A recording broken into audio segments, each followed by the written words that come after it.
Fala nação, saudações rubro-negras. O Flamengo enfrenta o Atlético Paranaense novamente, dessa vez pelo jogo de volta das quartas de finais da Copa do Brasil. Então nesse vídeo vamos acompanhar informações do Flamengo, provável escalação. O Vidal ganha pela primeira vez uma oportunidade no time titular e o Arrascaeta e o Gabigol foram absolvidos pelo STJD e estão liberados para a partida. Essas informações vocês vão encontrar nesse vídeo, então assista o vídeo até o final e peço que você deixe seu like para ajudar no engajamento desse vídeo. Vamos lá. O assunto agora é Atlético Paranaense e Flamengo. Pedro Henrique Torres chega com as informações. Valeu, pessoal. A delegação do Flamengo já está aqui em Curitiba para o jogo de volta desta quarta-feira, 21h30, Copa do Brasil. Quartas de final contra o Atlético Paranaense. Primeiro jogo no Maracanã, 0-0. Quem vencer avança às semifinais da competição. O Flamengo teve boas notícias nessa terça-feira. A absolvição de Arrascaeta e também Gabigol no STJD. Tinham sido denunciados pela Procuradoria por conta dos lances ainda no primeiro jogo da Copa do Brasil contra o Atlético Paranaense. Gabigol por conta do lance contra o Fernandinho. E o Arrascaeta, aquele carrinho no Eric, foram punidos com cartões amarelos, mas foram absolvidos, então podem sim entrar em campo nesta quarta-feira, 21h30, seguiram com a delegação aqui para Curitiba. Dorival Júnior tem 2 desfalques ainda assim para esse jogo. O Davi Luiz foi expulso no primeiro jogo e o Thiago Maia recebeu o 3º cartão amarelo, fica fora. Mas os substitutos estão definidos. Fabrício Bruno fez 2 gols contra o time reserva do Atlético Paranaense no último fim de semana no Maracanã. Vai formar a dupla de zaga com Léo Pereira e no meio de campo entra Arturo Vidal, chileno, muito celebrado pela torcida que recepcionou o Flamengo aqui em Curitiba. Cerca de 50 torcedores estiveram por aqui. Dorival Júnior, ele falou um pouco sobre esse confronto contra o Atlético Paranaense, um outro Atlético Paranaense, diferente daquele que o Flamengo goleou no fim de semana no Maracanã, e elogiou bastante também Luiz Felipe Scolari, treinador adversário. Do outro lado, está um dos maiores vencedores de competições do nosso país, Luiz Felipe Scolari. Então eu acho que isso tudo resume o que será a partida de quarta-feira.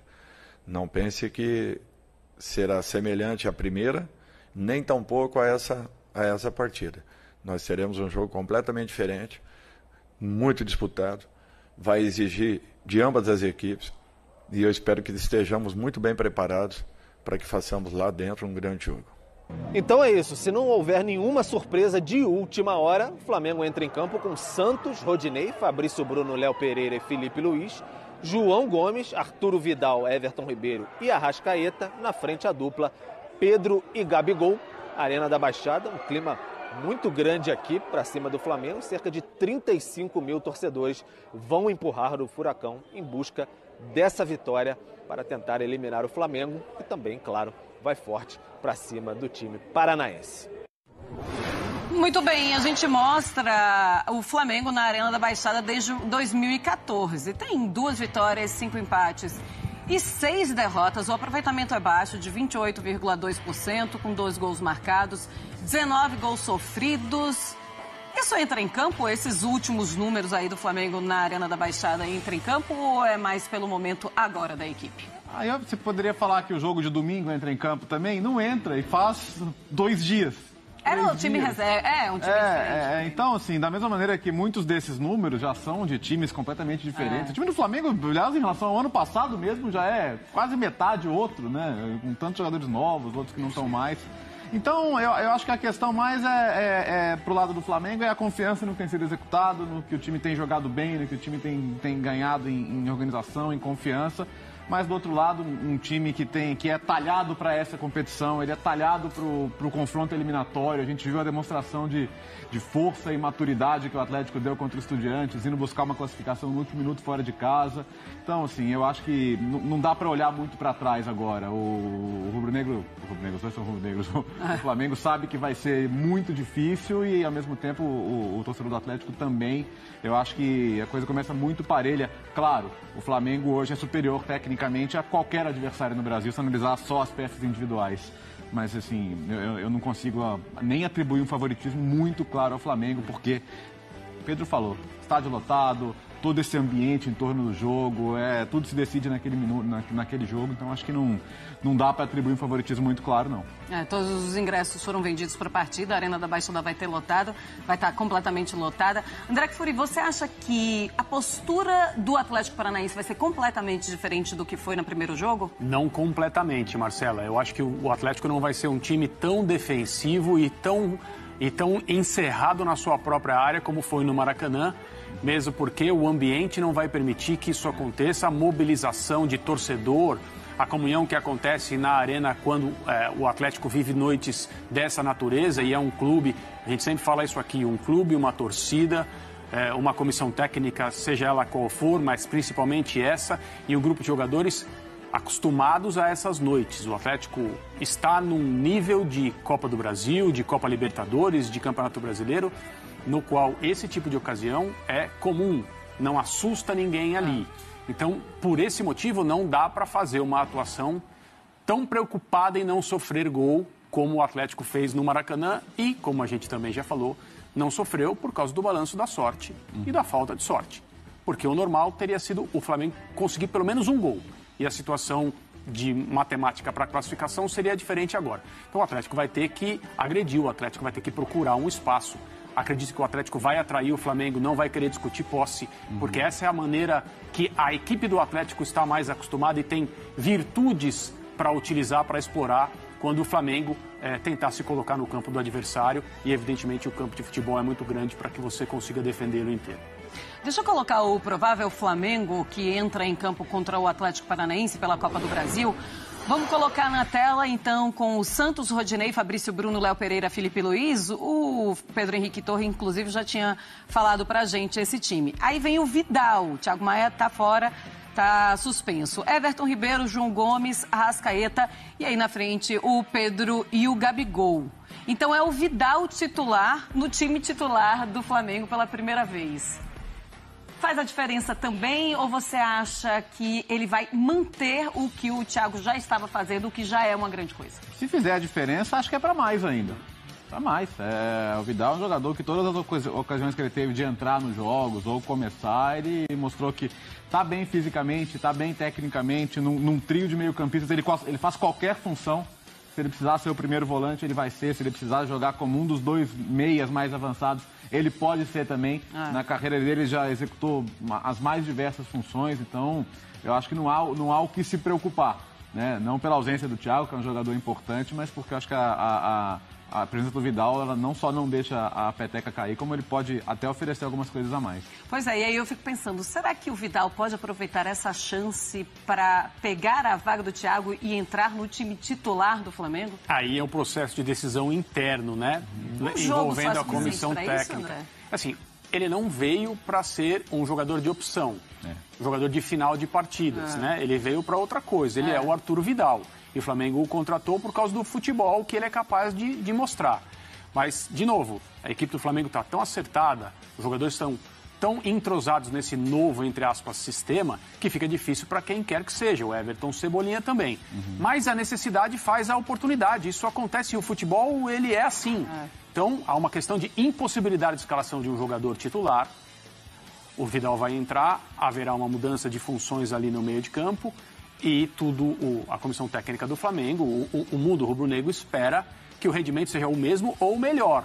Se for o mesmo ou melhor, é mais um argumento, é mais, ali, entre aspas, um probleminha para o Dorival resolver para a sequência das competições. Até mesmo em competições de tiro curto, como Copas do Mundo, Copa América, enfim, tem mudanças que você faz num jogo por necessidade e ela se mantém. Então, e de fato, assim, não só o Flamengo não contratou o Vidal pensando em ser só mais um, como ele não veio para ser só mais um, né? Ele veio para ser um jogador importante desse time. E diga-se, né? Se por acaso aconteceu uma mudança de guarda aí, digamos assim, em relação a essa função e o Vidal entrar no time, não vai ser por demérito de ninguém. Exato. Né? Porque todo mundo no Flamengo está jogando nesse momento num nível muito alto. Vocês acreditam, então, que mais cedo ou mais tarde o Vidal entra no time titular do Flamengo? Aí tem muito do que o André colocou, né? Precisa haver a garantia de que a presença dele é um ganho e que não vai quebrar uma organização ali, um entendimento, um entrosamento que há. E, de fato, esse losango, né? Sim. Já célebre aí com o João Gomes, com o Everton, com o Thiago e com o Arrascaeta, ele está consagrado, consolidado e cada um entendendo bem a sua função.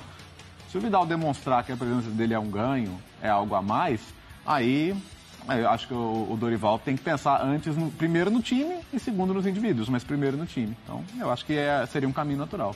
E olha, hoje o Gabigol e o Arrascaeta foram julgados pelo STJD por conta do primeiro jogo, por conta daqueles 2 lances, né, que eles levaram cartão amarelo, não chegaram a ser expulsos, e os 2 foram absolvidos. A gente vai mostrar para vocês aí, então, os 2 lances. O Gabigol ali no Fernandinho e depois tem o lance do Arrascaeta também. Decisão correta do STJD, André? Eu não concordo com isso não, Marcela. Eu não concordo com a justiça desportiva num lance técnico de jogo querer suspender um jogador que não foi suspenso, não foi expulso com a bola rolando pelo árbitro de campo. Eu acho que se é uma agressão deliberada, uma cotovelada na cara, um soco na cara, esse tipo de coisa que o árbitro às vezes não consegue ver porque lhe escapa na dinâmica do jogo e depois, evidente, com o uso de vídeo, a procuradoria entra em ação e nós estamos falando de um lance que o futebol não aceita, aí dá para a gente considerar e vamos discutir esse tipo de coisa bastante específica. Sim. Um lance técnico que o árbitro deveria ter dado cartão vermelho, essa é a minha opinião, e não deu, não pode ir para o tribunal para tirar um jogador de campo. Aí, se começar assim, não termina. Começa tudo sendo STJD, tudo sendo julgado pelo STJD, né? O tribunal não existe para apitar o jogo novamente, né? Esse é o ponto. E não é a primeira vez. Aconteceu com o Hulk também na situação do jogo contra o Curitiba. Então, assim, eu acho que o escopo do tribunal aí, e aí você vê os argumentos que são colocados também, é uma grande palhaçada. Então, acho que não é por aí. Isso não faz com que a decisão do árbitro no campo tenha sido correta. É claro que não. Tá? De maneira nenhuma. Mas o papel do tribunal não é apitar o jogo de futebol novamente, né? Se fosse um lance que não foi observado no campo e já não tenha sido lidado pelos árbitros no campo, aí é outra história. Mas hoje em dia também com o VAR isso vai ser muito difícil de acontecer, porque se o árbitro não vir na hora, o VAR todas as câmeras vai flagrar e o VAR vai ver. E vai, se for para vermelho, né, Exato. vai pedir, porque tem, no caso da agressão e do cartão vermelho, o VAR pode intervir. Mas foi um pedido do Atlético Paranaense. Você acha que isso pode fazer o clima ficar um pouco mais quente por conta desse pedido? Eu acho que não. Eu acho que principalmente entre os jogadores, esse tipo de coisa é relevada. É claro que se um deles ficasse fora, né, o impacto disso seria maior, evidente. Né? E seria um dano ao jogo, seria um problema. Seria uma situação absolutamente desnecessária. Mas acho que não. O time do Flamengo vai para o jogo com todos os seus jogadores capazes de fazer diferença. No caso, os 2 envolvidos nessas jogadas, acho que isso já ficou para trás. Do jogo, Léo, ou isso tem que parar?